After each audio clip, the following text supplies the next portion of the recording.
Hello everyone, स्वागत है आपका हमारे प्यारे से चैनल बहन्स पढ़ाई में। आज हम करेंगे अपना chapter the making of global world and इसमें एक बहुत अच्छी खुशखबरी ये है कि काफ़ी सारा चैप्टर इस साल कट गया है जिससे कि आप बच गए हो, वो भी हिस्ट्री में। ठीक है, ओके। तो इसके बस लाइक 2-3 टॉपिक ही आ रहे हैं जो कि हम करेंगे एंड बाकी में कोई काम नहीं है हमारा। ठीक है, तो अब हम ये स्टार्ट करेंगे अपना chapter the making of global world. ये नोट्स लिए हैं मैंने इनोवेटिव ज्ञान वेबसाइट से, जिनकी लिंक आपको डिस्क्रिप्शन बॉक्स में मिल जाएगी। और आपको कोई भी डाउट है तो आप मुझे इंस्टाग्राम पे फॉलो करके डीएम कर सकते हो। ठीक है जी, तो अब स्टार्ट करेंगे भाई अपने इस चैप्टर से। अच्छा, ये मुझे बताओ कि ग्लोबलाइजेशन क्या होता है। आप अपनी एसएसटी में देखोगे, हिस्ट्री में, इकोनॉमिक्स में, ज्योग्राफी में भी ग्लोबलाइजेशन वर्ड आ रहा है, तो इसका मतलब क्या है। देखो, आपने देखा है रील्स में, इंस्टाग्राम पे रील्स देखते हो कि बाहर के जो लोग होते हैं जैसे ब्रिटिशर्स या फिर अमेरिकन, वो आते हैं हमारे इंडिया के वृंदावन में, राधे राधे करते हैं, वहाँ पे बहुत इंजॉय करते हैं ना, हमारे यहाँ के कल्चर को फॉलो करते हैं। और हमारी इंडिया के लोग भी वेस्टर्न कल्चर फॉलो कर रहे हैं, है ना। तो ये जो कल्चरल ट्रांजेक्शन है ना, कल्चरल एक्सचेंज है, हम उनका कल्चर फॉलो करते हैं, वो हमारा कल्चर फॉलो करते हैं। साथ के साथ हमारे देश के लोग जो है वो माइग्रेट करके दूसरे देश में जाते हैं पैसे के लिए, है ना। कभी कभी ऐसा भी होता है कि दूसरे देश के लोग हमारे यहाँ पर आके पढ़ाई करते हैं, फॉरेन बच्चे, है ना। और हम जो है बाहर देशों में कैपिटल को इन्वेस्ट करते हैं, पैसा लगाते हैं, बाहर देश के शेयर्स खरीदते हैं, दूसरे देश से गुड्स इंपोर्ट कराते हैं, टेक्नोलॉजी लेके आते हैं बाहर देशों की। हमारे यहाँ जैसे जापान की जो टेक्नोलॉजी है बुलेट ट्रेन की, वो यहाँ पर अभी इंडिया में आएगी। स्विट्जरलैंड की जो रोपवे वाली वो है टेक्नोलॉजी है, वो अब इंडिया में आने लग रही है। जैसे कि वैष्णो देवी में भी आपने देखा होगा रोपवे, वो स्विट्जरलैंड का ही है ना। सो ग्लोबलाइजेशन बेसिकली क्या होता है, जहाँ पर मूवमेंट होता है। मूवमेंट किस चीज का, कैपिटल यानी कि पैसे का, गुड्स का, टेक्नोलॉजी का, आइडियाज का, पीपल का भी, और साथ ही साथ कल्चरल का भी, है ना, between different countries of the world, that is known as globalisation. अब एंशियंट टाइम में ग्लोबलाइजेशन कैसे होता था वो देख लेते हैं। देखो, ग्लोबलाइजेशन मतलब मैंने क्या बताया कि आइडियाज, लोगों का, कैपिटल का और टेक्नोलॉजी का, कल्चरल का एक्सचेंज होता रहता था, मूवमेंट होता रहता था, है ना। तो पहले के ज़माने में जितने भी लोग ट्रैवल करते थे, जो बिजनेसमैन थे, जो प्रीस्ट थे, प्रीस्ट क्या होता है, पंडित लोग, पिलग्रिम्स यानी कि श्रद्धालु, वो बहुत दूर दूर तक ट्रैवल करते थे। किस चीज़ के लिए, नॉलेज पाने के लिए, अपॉर्चुनिटी पाने के लिए, खुद की स्पिरिचुअल फुलफिलमेंट के लिए, और ऑपरेशन से यानी कि अगर उनके ऊपर कोई अत्याचार हो रहा है तो उससे छुपने के लिए वो बड़े लंबे लंबे डिस्टेंस को, जैसे आपने देखा होगा कि बहुत सारे जो हमारे पंडित हैं या फिर हमारे जो गुरु नानक देव जी हैं, उनका भी हमने ये सुना है कि वो पूरे इंडिया में उन्होंने ट्रैवल किया था अपनी टीचिंग्स के लिए, है ना। तो ये वही चीज़ है कि बहुत सारे प्रीस्ट, पिलग्रिम्स, ट्रेडर्स, ट्रैवलर्स बहुत दूर दूर तक जाते थे नॉलेज के लिए, अपॉर्चुनिटी के लिए, स्पिरिचुअल फुलफिलमेंट के लिए, कभी कभी अत्याचार से बचने के लिए भी। वो अपने साथ साथ बहुत सारा सामान, money, values, skills, ideas, invention और कभी कभी तो जर्म्स और डिसीज भी लेकर चल रहे होते थे, है ना, उसमें अपने रास्ते में या फिर जर्नी में। तो जब 3000 बीसी आया तो एक कोस्टल ट्रेड बन गई थी, मतलब कि जो समुद्री इलाके से लिंक होता है वो वाला कोस्टल ट्रेड बन गया था। और किस किस चीज़ को लिंक करता था, इंडस वैली सिविलाइजेशन को और वेस्ट एशिया को। इंडस वैली सिविलाइजेशन कहाँ का थी, नॉर्थ ईस्ट अफगानिस्तान, पाकिस्तान और नॉर्थ वेस्ट इंडिया को, उस इलाके को पहले इंडस वैली सिविलाइजेशन बोला जाता था। और west Asia, Jordan, Syria, Saudi Arabia, Kuwait, Iraq, Israel, इसको और इसको जोड़ने के लिए कौन बन गया था, एक कोस्टल ट्रेड बन गई थी, मतलब समुद्री रास्ता बन गया था। तो ऐसे देखो यहाँ पर लोगों का, आइडियाज का, वैल्यूज का, इन सब चीजों का मूवमेंट हो रहा है ना। अब silk route linked China with the west, west मैंने आपको बता दिया कौन से इलाके हैं, और वेस्ट को चाइना के साथ कौन लिंक करता था, एक रास्ता जिसको हम क्या बोलते हैं, सिल्क रूट। इसको हम सिल्क रूट क्यों बोलते हैं, क्योंकि इस रास्ते से बाकी सारी चीज ट्रांसपोर्ट तो होती थी, लेकिन चाइना से बहुत सारा सिल्क आता था और वो सिल्क पूरे वर्ल्ड में फैलता था। ठीक है, सो इस रास्ते से बेसिकली सिल्क की ट्रेडिंग होती थी from China to the west Asia. ठीक है, तो ये सिल्क रूट का काम था। अब खाना भी ट्रैवल करता था, जैसे पहले अमेरिका से, फिर यूरोप में आता था, फिर एशिया में आता था, अमेरिका वहाँ पे, फिर यूरोप, फिर एशिया, ऐसे से फूड ट्रैवल भी करता था। और कभी कभी तो चाइना से नूडल्स ट्रैवल करते थे इटली में, और जैसे ही चाइना के नूडल्स इटली में ट्रैवल करते थे तो वो क्या बन जाती थी, स्पेगेटी, ठीक है। और जो यूरोपियन कॉन्करर्स होते थे, कॉन्करर्स कौन से होते थे, जो हमला करने वाले होते थे या फिर कब्जा करने वाले होते थे।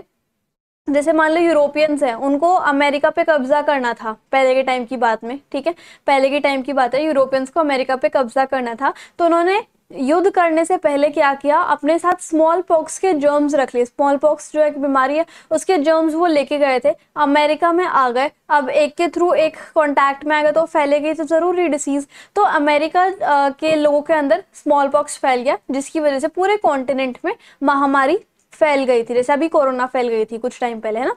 अब हम बात करेंगे सिल्क रूट की। बेसिकली सिल्क रूट जो है वो एक ऐसा रास्ता है ट्रेडिंग का जहाँ पर मतलब बाइंग एंड सेलिंग होती थी, और बहुत पुराना है, हिस्टोरिकल है। और कब से आया था ये, 2nd सेंचुरी BC से। इसको हम सिल्क रूट क्यों बोलते हैं, क्योंकि बहुत सारे सिल्क के कार्गोज इस रूट से गुजरते थे 14 सेंचुरी AD तक, 2nd सेंचुरी BC से लेकर 14 सेंचुरी AD तक। अब ये कहाँ से था, एशिया से लेकर मेडिटेरेनियन सी तक। यहाँ पे देखो ये पूरा एशिया था आपका, एशिया से लेकर मेडिटेरेनियन सी तक। और साथ के साथ कौन सा रास्ता था ये, traversing China, India, Persia, Arabia, Greece and Italy. Traversing China, India, Arabia, Persia, Egypt, Europe, Somalia, ये सारे इलाके ये कवर करता था सिल्क रूट, ठीक है। तो यहाँ पर से बहुत सारे सिल्क, हैवी सिल्क ट्रेडिंग हुआ करती उस टाइम पीरियड में। अब फूड भी ट्रैवल करता था, जैसे मैंने आपको स्पैगेटी की कहानी बताई, चाइना से आती थी नूडल्स, यूरोप में जाती थी और स्पैगेटी बन जाती थी, और पोटैटो भी, है ना।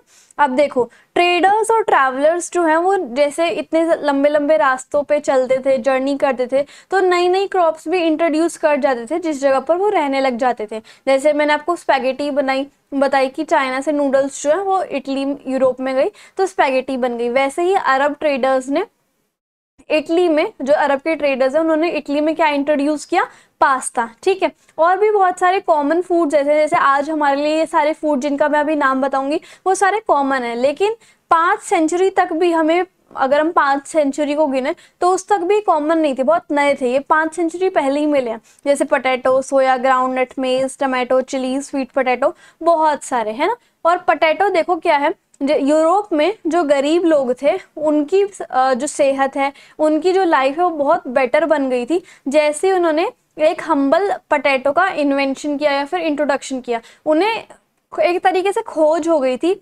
हम्बल पोटैटो की, जिसकी वजह से वहाँ के गरीबों की लाइफ बहुत बेटर होने लग गई थी।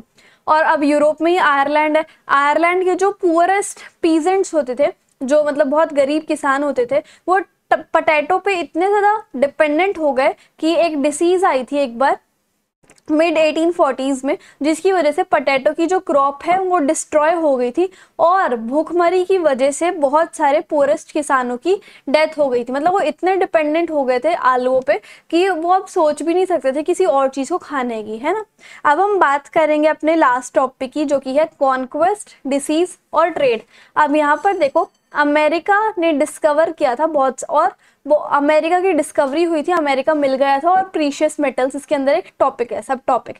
अब क्या होता है, जो यूरोपियंस थे वो हमेशा से मतलब सबकी नाक में दम करने वाले हैं, जैसे कि यूरोप के ब्रिटिशर्स ने इंडिया की नाक में दम किया 200 साल, ऐसे ये पूरे देश में काफ़ी ज़्यादा हौच पौच करते रहते थे, है ना। अब यहाँ पर देखो यूरोपियन सेलर्स जो हैं, जो समुद्री यात्रा करते हैं, उनको एक नया रास्ता मिल गया था एशिया तक पहुँचने का। और फाइनली जब वो एशिया के लिए रास्ता खोज रहे थे, सी रूट बेसिकली, तो साथ ही साथ उन्हें अमेरिका भी मिल गया था वेस्टर्न ओशन पे, ठीक है। अमेरिका भी मिल गया था उनको। और अमेरिका की डिस्कवरी से पहले, जब यूरोपियंस ने अमेरिका को डिस्कवर किया, अमेरिका की डिस्कवरी से पहले मिलियंस ऑफ ईयर तक अमेरिका का कांटेक्ट बाकी दूसरे देशों से कटा हुआ था। मिलियन ईयर से अमेरिका जो था वो अकेला था, आइसोलेटेड था, है ना। और यूरोप मतलब उस टाइम पे इतना अमीर कैसे था, या फिर उसका ट्रेडिंग जो लेना देना होता था, बाइंग सेलिंग होती थी, वो फाइनेंस कैसे होती थी।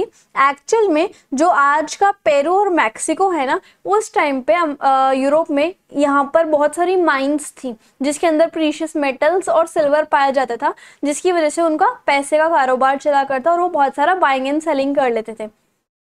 अब यूरोपियन को अमेरिका मिल गया, अब यूरोपियन ने सोचा कि हम इस पे भी कब्जा करेंगे, अमेरिका पे हमने इसको ढूंढा तो हम कब्जा करेंगे। तो क्या किया उन लोगों ने, जो पोर्टुगीज थे, पोर्टुगल भी तो यूरोप का पार्ट है, पोर्टुगीज थे और जो स्पेनिश थे उन्होंने क्या किया, अमेरिका को कब्जा करने के लिए, अमेरिका पे कब्जा करने के लिए उन्होंने अपने साथ बहुत सारे स्मॉल पॉक्स बीमारी के जर्म्स कैरी कर लिए थे और वो फिर वहाँ पे मिड 16th सेंचुरी में पहुंच गए थे। और क्योंकि अमेरिका जो है इतने मिलियंस ऑफ ईयर्स से वर्ल्ड के साथ कांटेक्ट में नहीं था, आइसोलेटेड था, तो अमेरिका के लोगों के अंदर इतनी ज़्यादा इम्यूनिटी नहीं थी कि वो स्मॉल पॉक्स जैसी बीमारी को झेल सके। तो जब यूरोपियंस अमेरिका में पहुंचे थे उस पर कब्जा करने के लिए और स्मॉल पॉक्स जर्म्स के साथ, तो वो महामारी पूरे अमेरिका में फैल गई थी, जिसकी वजह से वहाँ पे बहुत सारे लोगों की डेथ हो गई थी, है ना।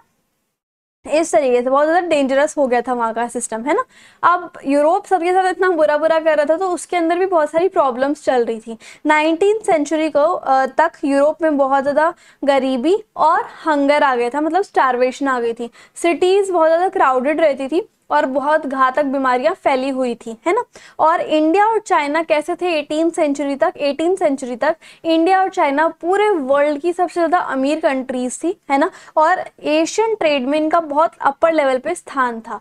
हाउएवर 15th सेंचुरी में चाइना को बोला जाता है, जैसे पहले अमेरिका के कॉन्टैक्ट कट गए थे, अब चाइना के भी काफ़ी ज़्यादा कॉन्टैक्ट कट गए थे ओवरसीज से, है ना, और वो भी आइसोलेशन में चला गया। अब जैसे चाइना का रोल रिड्यूस हो गया ट्रेडिंग में, तो धीरे धीरे अमेरिका बढ़ गया और फाइनली अमेरिका जो है वो एक सेंट्रल पावर बन गया था। अब अमेरिका के साथ साथ यूरोप भी जो है पूरे वर्ल्ड की ट्रेडिंग यूरोप के साथ ही चल रही थी। तो इतना ही हमें इस चैप्टर में पढ़ना था, आपकी बल्ले बल्ले हो चुकी है ना, इतना तो आप आराम से याद भी कर सकते हो।